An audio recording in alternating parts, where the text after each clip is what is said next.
Welcome back to another chilling episode.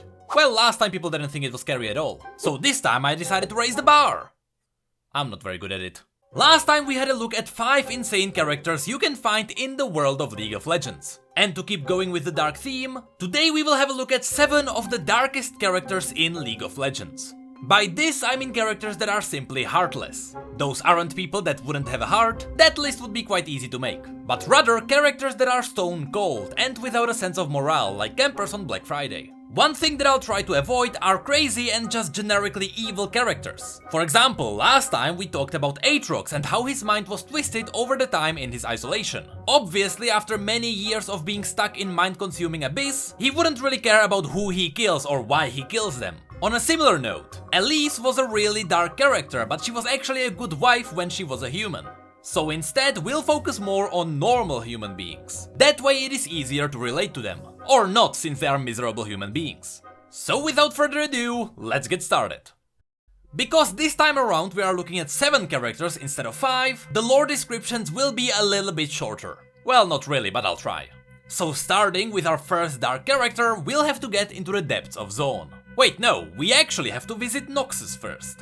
Back when Borem Darkwill was still the leader of Noxus, right after Swain returned from the battlefield in Ionia, the story of Urgot was put in motion. Urgot was a Noxian headsman, an executioner of the weak. He was a living embodiment of the Noxian ideal that strength should rule. And as bodies piled ever higher behind him, his intimidating presence grew, and he kept countless warbands in line. He was also loyal to Borem Darkwill, which is why Swain sent Urgot to Zone, to eliminate a conspiracy against Darkwill. What Urgot didn't know is that Swain tricked him. It was a trap.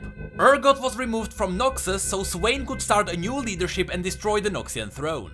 In Zone, Urgot was put in chains and he was forced to work in the chem mines. His entire life Urgot was a proud Noxian, and he believed he was worthy. But here in Zone, specifically in this mine called the Dredge, he was enslaved and defeated. He endured the mine's hellish conditions in grim silence, waiting for death. And there was plenty of death around. The warden of these mines was Baron Voss. Using her blade, she would sometimes offer freedom in return for a prisoner's tortured confession.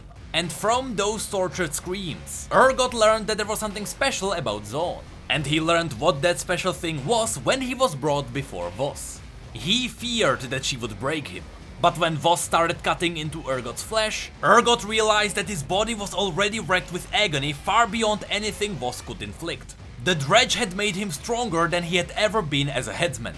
Pain was Zone's secret. It was pain that made people strong. And Voss understood it too, as Urgot laughed at her. Soon a new era of anarchy began in the depths. Urgot seized control of the prison. He found the parts of his body that were weakest, chopped them off and replaced them with scavenged machinery. Technology created by those who would die without it. Necessity being the mother of pain. Slowly but surely, Urgot carved more and more areas from Baron Voss's grasp. Even though technically Baron Voss was still in charge of the prison. But the prisoners began fearing Urgot more than her. He suddenly had his own fanatical cult that would listen to his words about the nature of power. And those who wouldn't listen would have their throats crushed by his hand. His reign of anarchy continued until a Noxian spy that recognized Urgot ended up down in the prison. This ignited Urgot's old memories of Noxus and he mercilessly beat the spy, hurling his broken body into the darkness. Urgot knew that strength didn't rule Noxus, but men did. And men were weak. Urgot is now on the hunt for those who call themselves powerful. Those who don't have enough experience with pain and have no right to rule. Those are the Barons of Zone. And for every Baron Urgot personally breaks, he marks their sigil on his body. As a prize and as a proof that pain is the true leader. Feel this. The pain will prove useful later. The second person on this list has a hidden dark corner inside her heart. A dark corner Gangplank put there. When Miss Fortune was a child, she helped her mother craft guns in her workshop. Eventually, they were tasked to craft a pair of pistols for the King of Bilgewater himself. But Miss Fortune's mother refused to help Gangplank in his reign. And Gangplank's answer was a bullet in her heart. If he wouldn't have those guns, no one would. Miss Fortune, whose real name is Sarah, survived this incident. And ever since that day, she was on a mission for vengeance. Throughout the many years of orphaned life, she was putting together a plan to take down Gangplank and anyone who helped him become what he is. A decade later, those plans would be put into action, and during the events of the Burning Tides, Misfortune blew up Gangplank's ship, killed his entire crew, and to her knowledge, she killed Gangplank as well. Of course, we know he survived, but Sarah Fortune still doesn't know. We knew Gangplank evoked unstoppable anger in her, but her real dark side was revealed when she started hunting down all the Bilgewater gangs that were still loyal to Gangplank's fleet. She would do anything to achieve her goal, so she got close and personal with someone whose hand she later obliterated. Then there was another pervert whose head she really enjoyed blowing up. But by far her darkest kill was in the story Down Among the Dead Men. In this story, Misfortune was on a hunt for the Painted Brothers. Once again, people loyal to Gangplank. She had one of the brothers tied in a coffin that was now floating on the ocean surface. In Bilgewater, it's a tradition to sink the dead in a floating graveyard. But the Painted Brother inside the coffin was still alive, so Misfortune had a small tube that supplied air for him. She kept him alive so she could lure out the other brother, called Zyglos. She told Zyglos to meet her in the graveyard where he could meet his brother. But of course Misfortune's real plan wasn't trading guns for lives, but killing both of them. So at the first possible chance, she shot the first brother and let the other sink below the surface, making him suffocate inside the coffin. And since Misfortune didn't think the Painted Brothers worthy of traditions, she left the corpse of Zyglos for the waft rats and the seagulls, instead of properly burying him. For number 3, we have to go back in time to the Blessed Isles. Many years ago, before the Ruination created the Shadow Isles, the Blessed Isles functioned as a massive vault for ancient artifacts. Local monks gathered incredibly powerful spells and magical items here. Even Mordekaiser's skull was locked down there. But in order to keep those powerful artifacts secure, the Order had to recruit strong-willed and methodical wardens, people that wouldn't be easily corrupted by them. One such warden was Thresh. At first, his will was unbreakable, but after many years spent in the presence of dark spellbooks and corrupting wards, even he slowly fell to the darkness. It all slowly nibbled at his mind until he was a wreck of a human being. He suddenly had a taste for exploiting vulnerability, as he slowly tore pages out of a living book, then binding it back together and starting over. He scratched the glass of a mirror bound with the memory of an ancient mage, trapping him in darkness. He enjoyed these acts so much he perfected the art of cruelty, and this art bloomed even more when his newest toy arrived. There was a warlock who infused his body with raw magic, giving him the ability to regenerate flesh, no matter how grievous the wound. This is when Thresh learned about the real torment, the kind that came out of mortal beings. He started by separating the warlock's skin from his flesh with a hook, and he used his chains to lash and tear the open wound until it healed. He took to wearing the chains as he patrolled the vault, reveling in the warlock's fear at the long dragging sound of his approach. And worst of all, as the vault's underground expanded more, the catacombs that Thresh was looking over became forgotten. No one knew what he was doing there, let alone that he even existed. This torture would have continued, was it not for the ruined king who destroyed the islands and revealed the vault. Ah, the sweet tones of misery. For number 4, we have a man many of you expected in the last video. A lot of people thought Jin was absolutely insane, which is true to some degree. He is insane compared to what people see as being normal. But deep inside, Jin isn't really crazy. He isn't unpredictable and without reason. If anything, he is everything but that. Jin has everything carefully planned through and with a lot of thought put into it. The reason why he isn't crazy but he is just dark and twisted person is because he has passion for dark things. The best term for him is a psychopath, which technically means he is insane, but bear with me. Jin's story doesn't tell us how his dark passion bloomed, like it did in case of Thresh. Jin simply always was the way he is now. When he was a boy, he was interested in art. That's why he worked in a traveling theater and opera houses. But the dark twist in his passion was that he saw death as the purest case of art. And simply killing people wasn't enough. He had to perfectly stage everything to achieve the most natural and most brutal deaths of all. In the end, his victims were usually left in horribly twisted and unrecognizable forms, many times horrifyingly cut in pieces. His most terrifying instrument was a rose mine, an explosive that shot sharp petals around the room, slice and dicing anything soft unfortunate enough to meet its edges. These mutilated corpses spread terror throughout the entire Zion province, and the detectives looking into Jin's murders, who by the way were Shen, Zed and their master Kusho, were left with traumatic scars on their minds. Number 5 on this list takes us back to Noxus. this time to a small boy from the poor houses beyond the walls of the immortal bastion.